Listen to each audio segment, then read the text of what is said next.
같이 자리에 앉으시겠습니다. 말씀 보도록 하겠습니다. 오늘 본문은 요한복음 2장 1절에서 12절까지의 말씀입니다.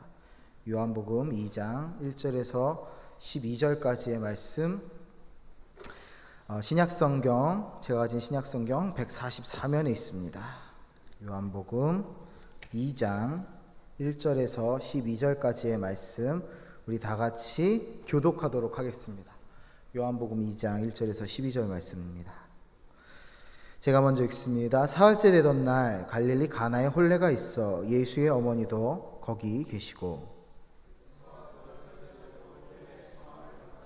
포도주가 떨어진지라 예수의 어머니가 예수에게 이르되 저들에게 포도주가 없다 하니 예수께서 이르시되 어제와 나와 무슨 상관이 있나이까 내 때가 아직 이르지 아니하였나이까. 그의 어머니가 하인들에게 이르되 너희에게 무슨 말씀을 하시든지 그대로 하라 하니라. 그의 이르되 내 정경 예식을 따라 두세 통 드는 돌 항아리 6이 놓였는지라. 예수께서 그들에게 이르시되 항아리에 물을 채우라 하신즉 아기까지 채우니 연회장은 물로 된 포도주를 맛보고도 어디서 났는지 알지 못하되 물떠온 하인들은 알더라. 연회장이 신랑을 불러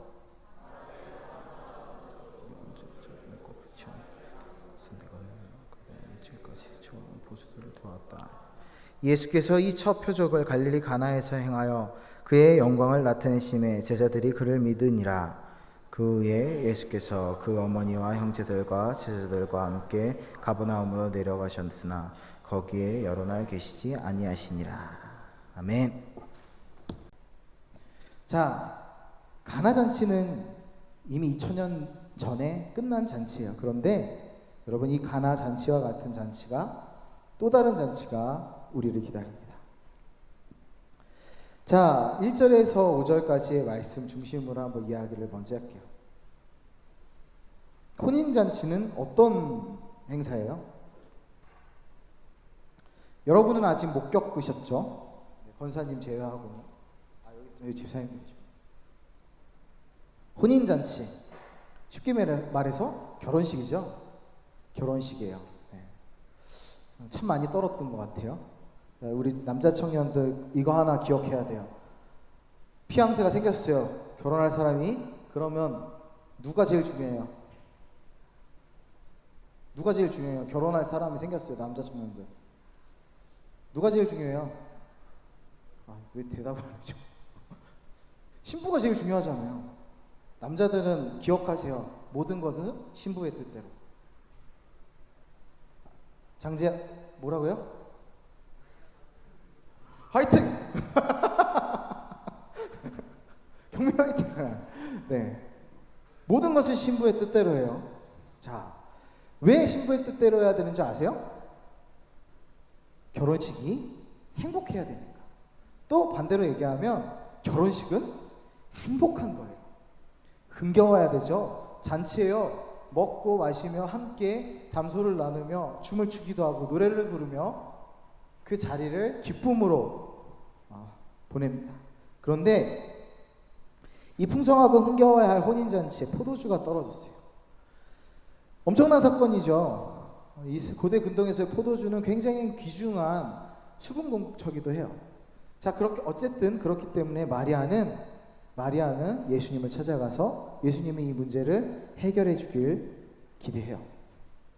그런데 문제가 있어요. 여기에 또 다른 문제가 있습니다. 포도주 떨어진 게 문제가 아니라 이때 당시의 시기가 예수님의 공생애가 시작되기 이전이에요. 예수님의 공생의 시작은 어디를 기점으로 얘기하죠? 40일 동안 광야에서 시험을 받으시기 전에 언제죠? 세례 요한에게 세례를 베푸신 그 시점을 공생의 시작으로 얘기하죠. 이 그 전이라는 얘기예요. 그런데 예수님께서 자신을 나타내시기 이전에 어머니 마리아는 예수님에게 이 문제를 해결해 달라고 합니다. 포도주라는 것은 어떻게 만들어져요?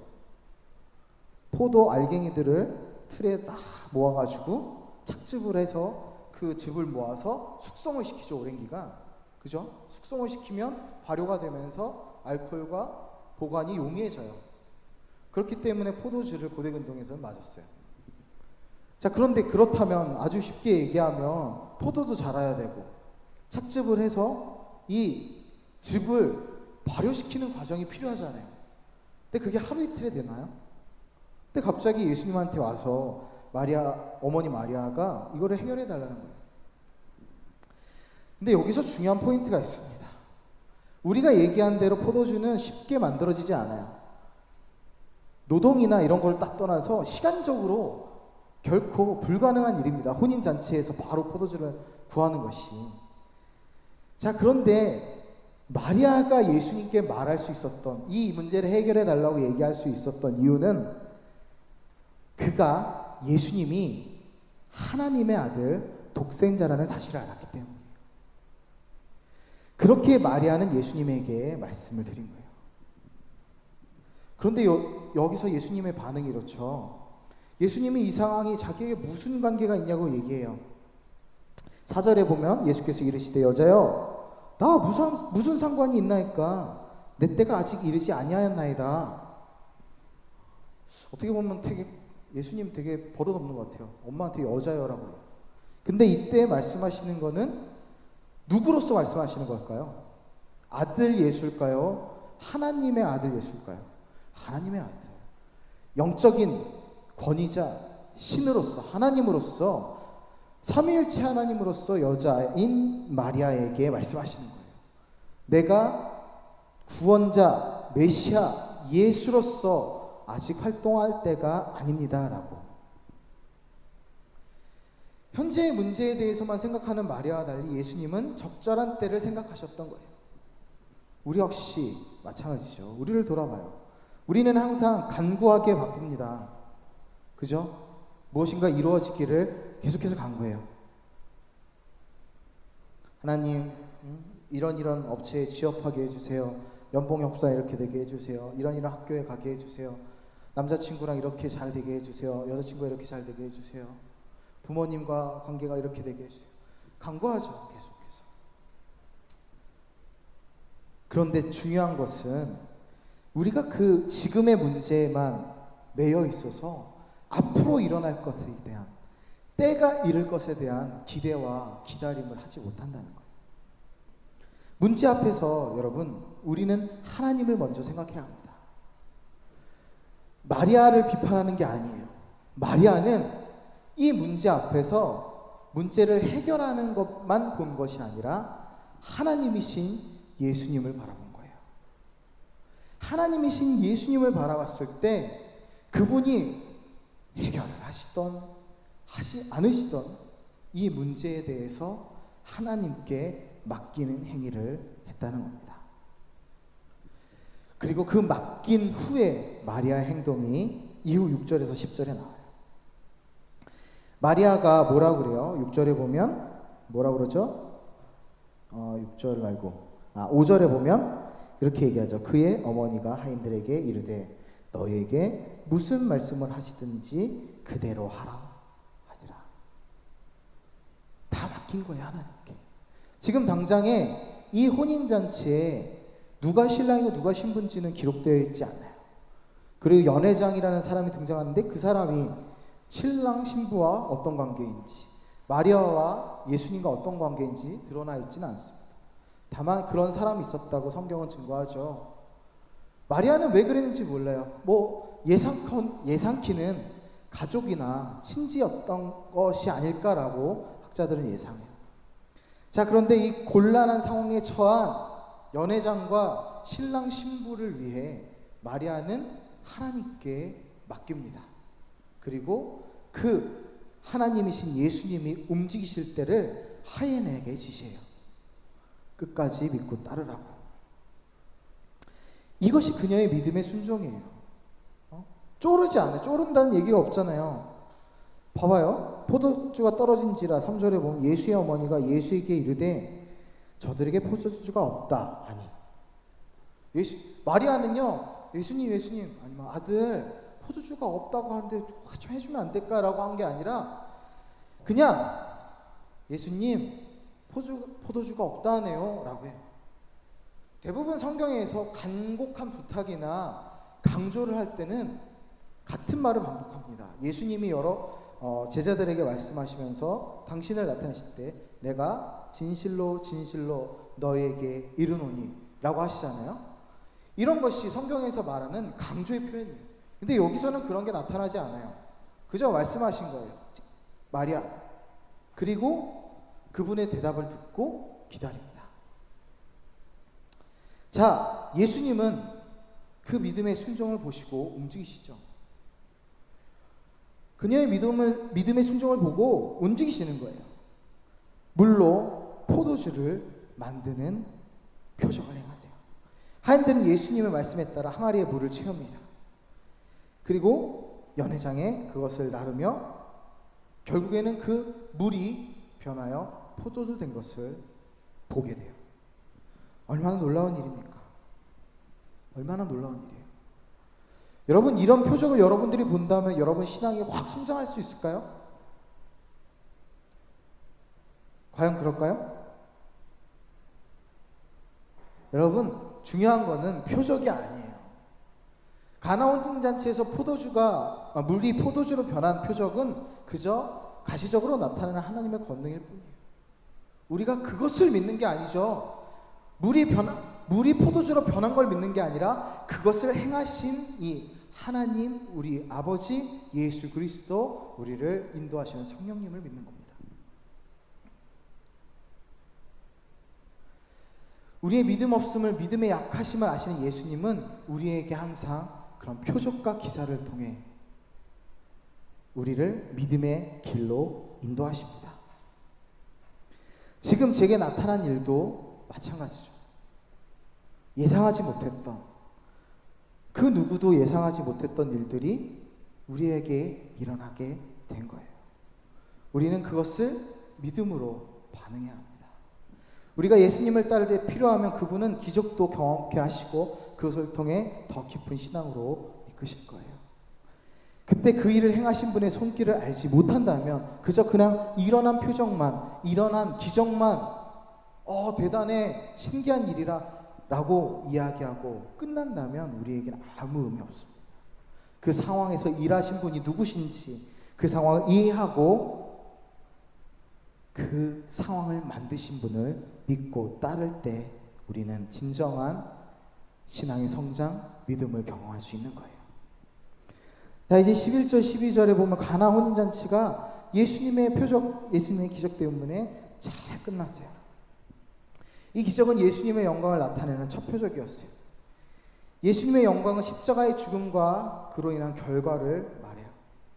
즉 예수님이 십자가에서 죽으시고 구원하신 자들에게 베풀어 주실 천국잔치의 표징이 바로 오늘 가나 혼인잔치 같은 거예요. 물이 변하여 포도주 됐다. 예수님이 피를 흘리셨다는 것을 의미하기도 합니다. 그런데 예수님의 죽으심이, 예수님의 희생이 잔치라고 하면 이상할 수 있잖아요. 왜 잔치일까요? 죽음에서 끝나지 않았습니다. 피로 끝난 게 아니에요. 그 피 이후에, 피 흘리심 이후에 부활이 있었고 승천이 있었고 그리고 다시 오실 약속이 있기 때문입니다. 우리는 바로 그 부활하시고 승천하신 예수님이 베풀어 주신 잔치에서 다시 오실 것을 기다리며 즐거워하면 되는 거예요. 구약의 메시아께서 오실 때 포도주가 넘쳐나는 잔치를 베푸실 것이 약속되어 있어요. 우리 예레미야 성경 하나 볼게요. 예레미야 31장 11절 말씀입니다. 12절 말씀입니다. 예레미야 31장 12절 말씀, 우리 여러분의 목소리를 읽어볼까요? 구약성경 예레미야 31장 12절. 제가 가진 구약성경 1101면에 있어요. 예레미야 31장 12절 말씀입니다. 여러분의 목소리를 읽습니다. 시작.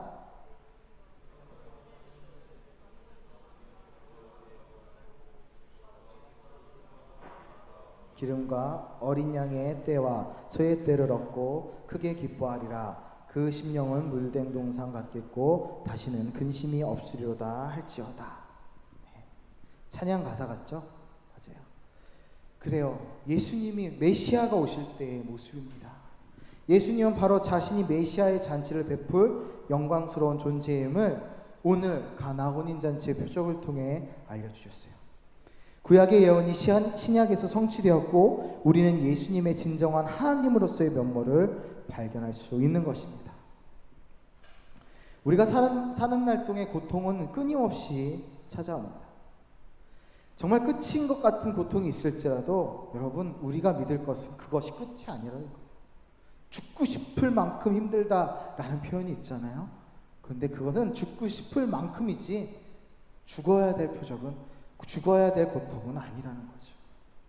그렇게 힘들고 어려울 때, 내가 죽고 싶을 만큼 힘들 때 내려놔야 될 것이 바로 나 자신입니다.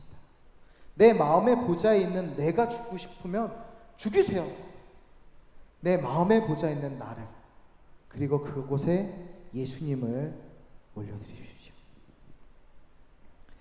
예수님이 준비하신 메시아의 천국잔치가 우리를 기다리고 있어요. 우리가 마음의 보좌에 예수님을 모실 때 그 잔치가 우리에게 베풀어집니다.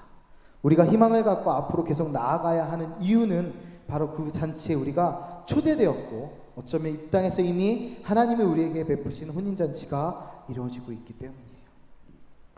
말씀을 정리합니다. 예수님은 첫 표적을 보이시며 그분이 우리를 위해 이 세상의 혼인잔치와는 비교가 되지 않는 메시아의 천국잔치를 준비하고 계심을 알려주셨어요. 지금 우리에게 주어진 어려움들, 여러분들이 겪을 수 있는 혼란과 어려움들, 지금 우리에게 나타나는 혼란들, 우리가 미처 준비하지 못한 포도주가 있을지라도 믿음으로 나아갈 때, 예수님의 말씀에 그저 순종할 때 어쩌면 하나님이 계획하신 일이 더욱더 풍성하게 나타날 수 있습니다. 표면적으로 지금 이루어질 수 없는 역사라고 할지라도 순종하는 모습으로 계속해서 하나님 앞에 나아가면 그 순종의 모습 때문에 때가 이르지 않은 하나님의 때를 당겨서 이루실 수도 있다는 거예요. 여러분, 이제 순종함으로 나아갑시다. 믿음으로 나아갑시다. 여러분은 이 잔치에 참여하길 원하십니까? 그렇다면 그분을 믿고 따르십시오.